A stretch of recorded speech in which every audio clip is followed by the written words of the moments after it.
ବିନ୍ଧ୍ୟ ପର୍ବତର ଘନ ଜଙ୍ଗଲରେ ଦୁର୍ଗା ନାମକ ଏକ ଭୟଙ୍କର ମହିଳା ଡକାୟତ ରହୁଥିଲେ। ସେ ଏକାକୀ ତାର ଦଳ ଚଳାଉଥିଲେ ଏବଂ କୌଣସି ଦୟା ବିନା ତାର ଶତ୍ରୁମାନଙ୍କୁ ହତ୍ୟା କରୁଥିଲେ। ଲୋକମାନେ ତାଙ୍କୁ ଡାକୁରାଣୀ ନାମରେ ଜାଣନ୍ତି। ତାର କାହାଣୀ ସାଧାରଣ ଡକାୟତଙ୍କ ଠାରୁ ଭିନ୍ନ ଥିଲା। ଲୋଭ ଯୋଗୁଁ ତାଙ୍କୁ ଡକାୟତ କରାଯାଇନଥିଲା, କିନ୍ତୁ ବାଲ୍ୟକାଳରେ ହୋଇଥିବା ଏକ ଅନ୍ୟାୟ ତାଙ୍କୁ ଏକ ପଥ ଦେଖାଇଥିଲା। ଯେତେବେଳେ ଦୁର୍ଗା ଛୋଟ ଥିଲେ, ତାଙ୍କ ପିତାମାତାଙ୍କୁ ଗାଁର ଜଣେ ଶକ୍ତିଶାଳୀ ଜମିଦାର ବିଶ୍ୱାସଘାତକତା ସହିତ ହତ୍ୟା କରିଥିଲେ ଏବଂ ସେମାନଙ୍କ ଜମି ହଡପ କରିଥିଲେ। ଦୁର୍ଗା ଅନେକ ଥର ନ୍ୟାୟ ପାଇଁ ନିବେଦନ କରିଥିଲେ, କିନ୍ତୁ କେହି ତାଙ୍କ କଥା ଶୁଣି ନଥିଲେ।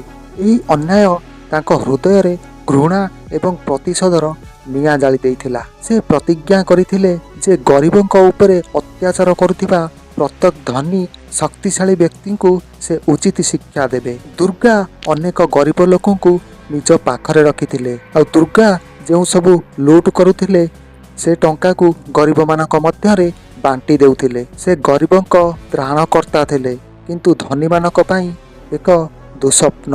ଦିନେ ଜଣେ ବିଦ୍ୱାନ ସନ୍ନ୍ୟାସୀ ସେହି ଜଙ୍ଗଲ ଦେଇ ଯାଉଥିଲେ। ତାଙ୍କର ନାମ ଥିଲା କ୍ରୋଧସତ୍ତ୍ୱ। ସେ ତାଙ୍କ ସହିତ କୌଣସି ଧନ କିମ୍ବା ସମ୍ପତ୍ତି ବହନ କରିନଥିଲେ, କେବଳ ଜ୍ଞାନ ଏକ ଶାନ୍ତ ହୃଦୟ ଥିଲା। ଦୁର୍ଗା ତାଙ୍କୁ ଦେଖି ତାଙ୍କ ଚଲାପଥ ଅବରୋଧ କଲେ। ଦୁର୍ଗା କହିଲେ, ହେ ସାଧୁ, ତୁମର ବ୍ୟାଗରେ ଯାହା ଅଛି ମୋତେ ଦିଅ। ବୁଦ୍ଧସତ ହସି କହିଲେ, ମୋ ବ୍ୟାଗରେ କୌଣସି ଧନ ନାହିଁ, କିନ୍ତୁ ଯାହା ଅଛି ତୁମର କାମରେ ଆସିପାରିବ।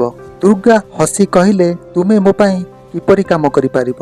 ତୁମ ବ୍ୟାଗରେ କେବଳ ଶୁଖିଲା ରୁଟି ରହିଥିବ। ବୁଦ୍ଧସତ କହିଲେ, ମୋ ବ୍ୟାଗରେ ଜ୍ଞାନ ଅଛି। ମୁଁ ତୁମକୁ ତୁମର ପ୍ରକୃତ ସ୍ୱରୂପ ସହିତ ପରିଚୟ କରାଇ ପାରିବି। ଏହା ଶୁଣି ଦୁର୍ଗା ରାଗିଗଲେ। ମୋ ଆଗରେ ଜ୍ଞାନ ବିଷୟରେ କଥା ହୁଅ ନାହିଁ। ତୁମେ ଜାଣ ନାହିଁ ମୁଁ କେତେ ଲୋକଙ୍କୁ ହତ୍ୟା କରିଛି ଏବଂ ମୁଁ କ'ଣ କଷ୍ଟ ପାଇଛି। ବୁଦ୍ଧସତ ଶାନ୍ତ ଭାବରେ ଉତ୍ତର ଦେଲେ, ମୁଁ ସବୁ କିଛି ଜାଣେ, କିନ୍ତୁ ମୋତେ କୁହ, ଯେଉଁମାନେ ତୁମକୁ ହଇରାଣ କରୁଥିଲେ ସେମାନଙ୍କୁ ହତ୍ୟା କରି କିମ୍ବା ଲୁଟ୍ କରି ତୁମ ମନରେ ଶାନ୍ତି ପାଇଲ କି? ଦୁର୍ଗା କିଛି ସମୟ ପାଇଁ ଚିନ୍ତା କଲା। ତାକୁ ମନେ ପଡ଼ିଲା ଯେ ସେ କିପରି ତାଙ୍କ ପିତାମାତାଙ୍କୁ ହତ୍ୟା କରୁଥିବା ଲୋକଙ୍କୁ ହତ୍ୟା କରିଥିଲେ, କିନ୍ତୁ ସେହି ପ୍ରତିଶୋଧ ମଧ୍ୟ ତାଙ୍କୁ କୌଣସି ସାନ୍ତ୍ୱନା ଦେଇନଥିଲା। ତାଙ୍କ ହୃଦୟ ଏବେ ବି ଭାରୀ ଏବଂ ଅସ୍ଥିର ଥିଲା। ଦୁର୍ଗା ଧୀର ମନରେ କହିଲେ, ନା, ମୁଁ କୌଣସି ଶାନ୍ତି ପାଇନାହିଁ। ବୁଦ୍ଧସତ ଆହୁରି କହିଥିଲେ, କ୍ରୋଧ ଏବଂ ପ୍ରତିଶୋଧର ନିଆଁ ତୁମକୁ ଭିତରୁ ଜାଳି ଦେଇଛି। ତୁମେ ଅନ୍ୟମାନଙ୍କୁ ଯାହା ଦେଇଛ, ତୁମେ ନିଜେ ମଧ୍ୟ ସେହିପରି ଅନୁଭବ କରୁଛ। ଅନ୍ୟାୟର ଉତ୍ତର ଅନ୍ୟାୟ ନୁହେଁ, ବରଂ କ୍ଷମା ଏବଂ କରୁଣା। ବୁଦ୍ଧସତଙ୍କ ଏହି କଥାଗୁଡ଼ିକୁ ସିଧାସଳଖ ଦୁର୍ଗାଙ୍କ ହୃଦୟରେ ପହଞ୍ଚିଗଲା।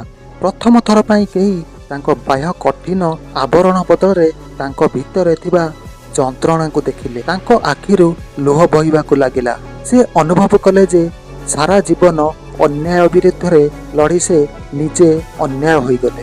ସେହିଦିନ ଦୁର୍ଗା ତାଙ୍କ ଖଣ୍ଡା ଫୋପାଡ଼ି ଦେଲେ, ବୁଦ୍ଧସତଙ୍କ ଶିଷ୍ୟ ହେଲେ।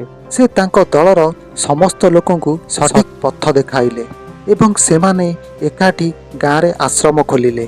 ଯେଉଁଠାରେ ପୂର୍ବରୁ ଆତଙ୍କ ଏବଂ ପ୍ରତିଶୋଧର ନିଆଁ ଥିଲା, ଏବେ ସେଠାରେ ଶିକ୍ଷା ଏବଂ କରୁଣାର ଆଲୋକ ବ୍ୟାପିଗଲା। ଡକାୟତ ରାଣୀ ଦୁର୍ଗା ଏବେ ସମାଜ ପାଇଁ ପ୍ରେରଣା ପାଲଟିଗଲେ। ଏହି କାହାଣୀ ଆମକୁ ଶିକ୍ଷା ଦିଏ ଯେ ପ୍ରକୃତ ପ୍ରତିଶୋଧ ହେଉଛି ଯେଉଁମାନେ ତୁମ ପ୍ରତି ଅନ୍ୟାୟ କରୁଛନ୍ତି ସେମାନଙ୍କୁ ଆଘାତ ଦେବା ନୁହେଁ, ବରଂ ତୁମର ଜୀବନକୁ ଏପରି ପରିବର୍ତ୍ତନ କରିବା ତୁମେ ସେମାନଙ୍କର ଘୃଣାକୁ ପ୍ରେମ ଏବଂ ସଦ୍ଭାବରେ ପରିଣତ କରିପାରିବ।